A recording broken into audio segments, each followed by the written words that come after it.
Assalamualaikum warahmatullahi wabarakatuh. Al-Fatihah.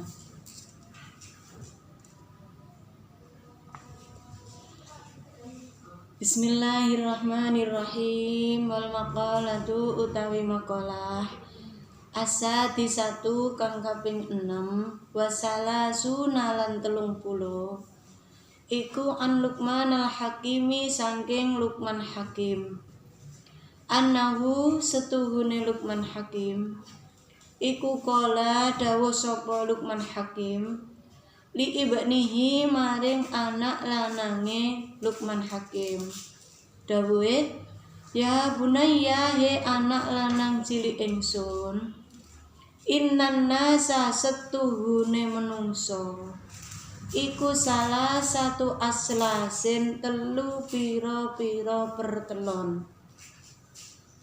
Sulusun utawi sak pertelon iku lillahi kagungane Allah Ta'ala. Wa sulusun utawi sak pertelon iku linafsihi kedue awak dhewene wong.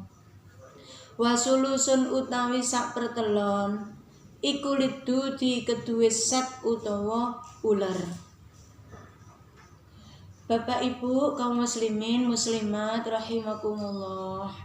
Makalah ingkang kaping 36 menika nerangaken dawuhipun Luqman Hakim maringi wejangan dumateng putra kakungipun ingkang ungelipun kados ngaten, ya bunaya, wahai anak laki-lakiku, ketahuilah innan nasa sesungguhnya manusia itu salah satu aslasin akan dibagi menjadi 3. Kondisi kita ini akan menjadi 3 bagian. Sulusun lillah wa sulusun linafsihi wa sulusun lidudi. Sepertiga dari kita ini miliknya Allah Subhanahu wa Ta'ala. Sepertiga dari kita itu milik kita sendiri. Dan yang sepertiga itu adalah miliknya belatung atau ulat atau set menika kalau. Salajengipun fa'ammama mongko anapun utawi barang huwa kang utawi ma iku lillahi kagungane Allah iku faruhu mongko roe wong. Sepertiga yang pertama yang dikatakan menjadi haknya Allah Subhanahu wa Ta'ala itu adalah ketika kita sudah meninggal dunia, maka roh ini akan kembali kepada Allah dan tidak siapapun bisa menguasai. Karena Al-Qur'annya kulir ruhu min amri rabbi. Sungguh katakanlah bahwa roh itu adalah miliknya Allah Subhanahu wa Ta'ala dan kepada Allah lah akan kembalikan roh itu tadi.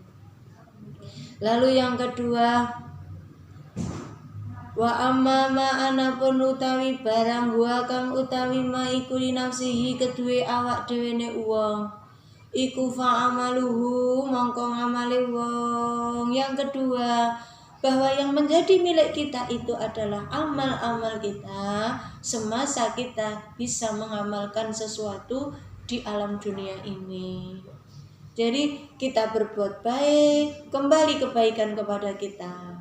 Kita berbuat jahat, kalau Allah tidak mengampuni maka kejahatan itu akan kembali kepada pelakunya.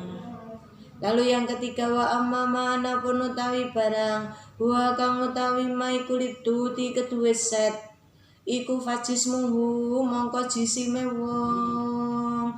Jadi menika menjelaskan bahwa manusia pada saatnya nanti, yang jelas ini ketika sudah meninggal dunia, akan dibagi menjadi 3 bagian. Yang satu, ketika sudah inna lillahi wa inna ilaihi raji'un, maka roh ini diambillah oleh Allah Subhanahu wa Ta'ala dan kembali kepada Allah Subhanahu wa Ta'ala.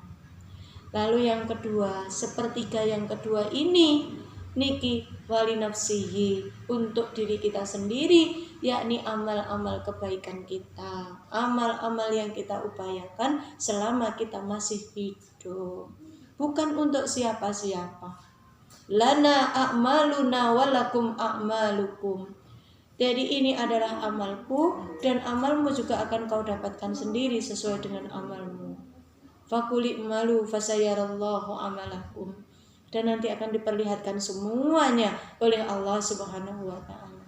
Baru yang ketiga, sepertiga dari apa yang kita miliki saat ini, yakni jasad kita, badan kita sing sakniki seger meger mlenuh-mlenuh ngeten niki, benjing menawi sampun dipun makomaken wonten alam kubur, niku akan menjadi bagian hewan-hewan yang ada di dalam kubur, yakni belatung, cacing dan sebagainya. Pertanyaannya, Bu Halim, bisakah yang sepertiga ini tidak menjadikan bagian daripada belatung itu, bisa apa tidak? Mampu apa tidak? Ketika kita ingat syairnya Gus Dur, utuh maite uko ulase, berarti ada di antara kita yang badannya itu utuh, bahkan kafan pembungkusnya juga utuh. Ini kan tidak masuk menjadi kategori yang ketiga bahwa badannya akan dimakan oleh belatung.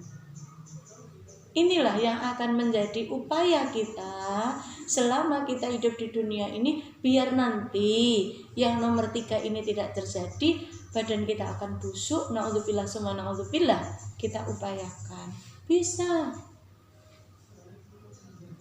Bagaimana caranya? Di antara salah satu atau salah dua, di antara hal-hal yang bisa menjadikan badan kita tidak busuk itu satu, hamilul Quran, orang yang hafal Al-Quran. Kalau memang benar-benar diridhoi oleh Allah hafalannya ini hanya karena Allah, tanda petik hanya karena Allah loh. Karena saat ini banyak sekali orang-orang itu yang kelihatan pembungkusnya baik, tapi niatnya ketika tidak baik, maka nanti akan kembali kepada niatnya seperti makalah kemarin. Innamal a'malu binniyat wa innamal likulli imri'in ma nawa. Jadi seandainya kelihatan pembungkusnya itu memang kurang baik ataupun niatnya itu sudah baik, tapi di perjalanannya itu sangat banyak sekali halangan, maka akhirnya juga akan baik. Tetapi kalau kelihatan amalnya itu memang kebaikan tapi niatnya yang tidak baik, maka wallahu a'lam, Allah lah yang tahu, yang akan bisa menilai nanti. Maka indikasi orang yang tidak akan busuk badannya yang pertama adalah orang yang menghafal Al-Quran, yang dijaga hafalannya. Tidak hanya hafal Al-Quran saja, tetapi berikut menjaga tabiat atau perilaku-perilakunya. Lalu yang kedua, orang yang insya Allah tidak akan busuk jasadnya, tidak akan dimakan oleh belatung, itu adalah ahli sujud. Ahli sujud di sini adalah orang yang benar-benar menyandarkan senantiasa bersujud kepada Allah Subhanahu wa taala, baik itu melaksanakan kewajibannya maupun menambahi kesunah-sunahannya. Lalu yang ketiga, sebagaimana ulama menyampaikan, orang yang selalu mengamalkan bacaan Asmaul Husna setiap saat, setiap waktu, ini juga ada kemungkinan bahwa kalau Allah meridhoi, orang itu tidak akan busuk jasadnya juga.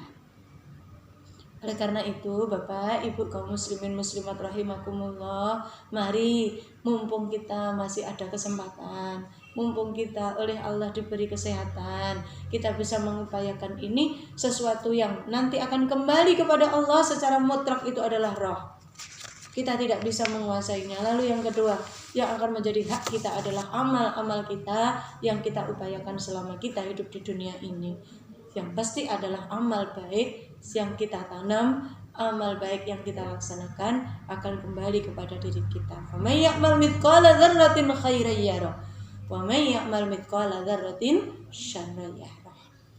Lalu yang ketiga terakhir ini, bahwa sesungguhnya Luqman Hakim memberi nasihat kepada putranya, sehebat apapun kamu, siapapun kamu orangnya, nanti pada akhirnya ketika akan dimakamkan di kuburan, kubur itu sama.